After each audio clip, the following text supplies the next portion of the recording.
A great restaurant feels effortless.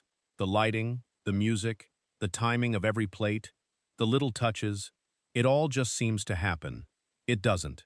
Almost every part of your experience was designed, on purpose, to shape how you feel, how long you stay, and how much you spend.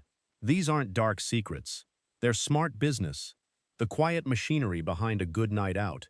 And once you can see them, you'll spot them everywhere. Today, 14 tricks happening all around you that you were never meant to notice. We're counting down to the smallest one of all. A trick so subtle you've probably been handed it and said thank you. Let's pull back the curtain. Number 14. The size of your plate is doing quiet work on your brain. A modest portion on a large plate can look elegant and intentional, refined. That same portion on a smaller plate can look generous and filling. Restaurants choose plate sizes deliberately to control how much food you think you're getting. So before you judge a portion as skimpy or huge, notice the canvas it's served on. The plate is part of the performance. Number 13 is standing tall on that plate. Number 13. A lot of garnish exists to add height, not flavor. We instinctively read tall, stacked architectural food as more impressive and more valuable. So kitchens build dishes upward. A sprig here, a crisp standing on end there, to make a plate feel like an event. Often, you're not meant to eat half of it. It's not a scam, it's presentation. Just know that the drama on top is sometimes selling the price more than the meal. Number 12 arrives before you've ordered a thing. Number 12. The bread and water that appear instantly aren't only hospitality. Filling you with free bread and water early does two useful things for the restaurant. It takes the edge off your hunger so you're calmer and more patient. And it subtly slows you into settling in, which sets the pace for a longer, larger order. Enjoy it. Just don't fill up so much on free bread that you lose interest in the meal you came for. Pace yourself on purpose. Number 11 is a script your server has memorized. Number 11, those friendly little suggestions are often a trained script.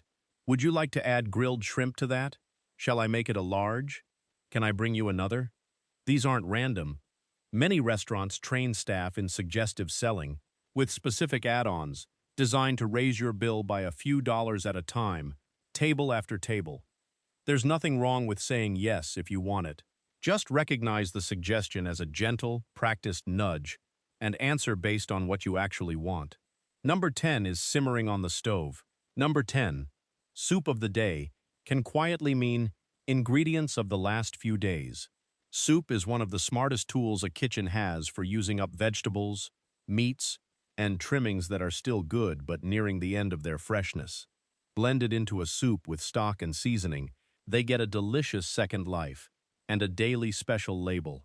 It can be wonderful and it reduces waste. Just know that today's soup is sometimes built from the last few days' odds and ends. Number 9 is set by a dimmer switch. Number 9. The lighting is tuned to control your behavior.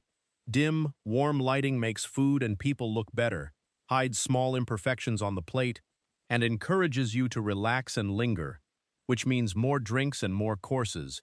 Bright lighting does the opposite. It energizes, and it gently speeds you out the door so the table can turn.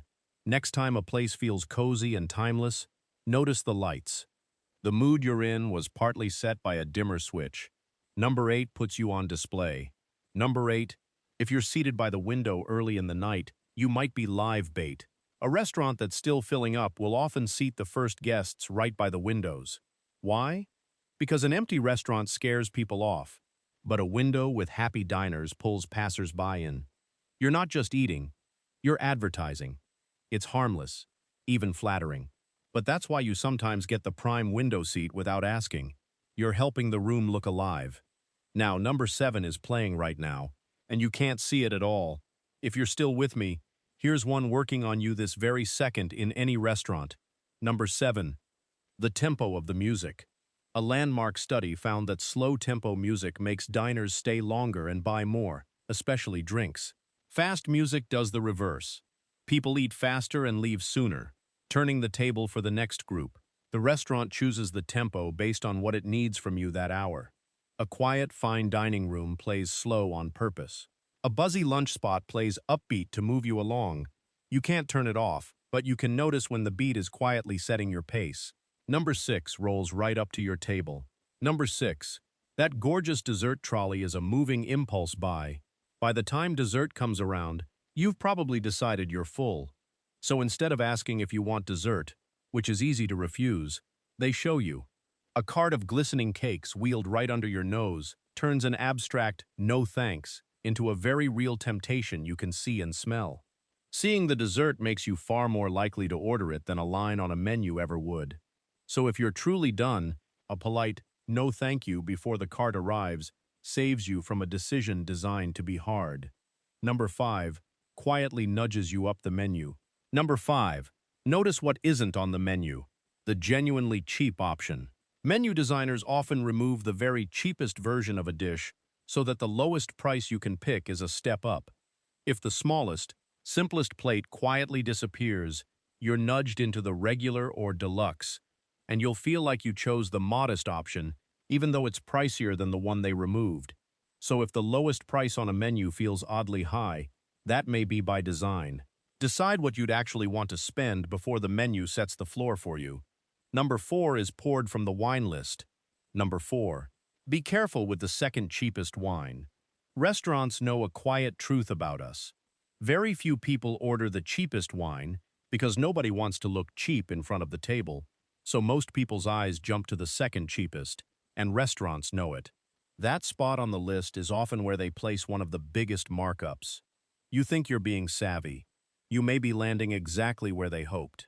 The move: judge a wine by what it actually is, not its position on the list. Or ask the server for the best value, not the second line down.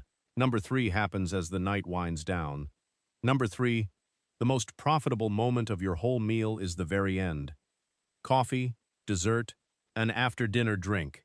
These carry some of the richest margins in the restaurant, and they're offered right when you're relaxed, happy, and your guard is down. There's even a psychological reason it works. We're most influenced by the last part of an experience, so a warm final push lands softly. Say yes if you genuinely want it. A good coffee to end the night is lovely. Just know the timing isn't an accident. Number 2 is all about your server.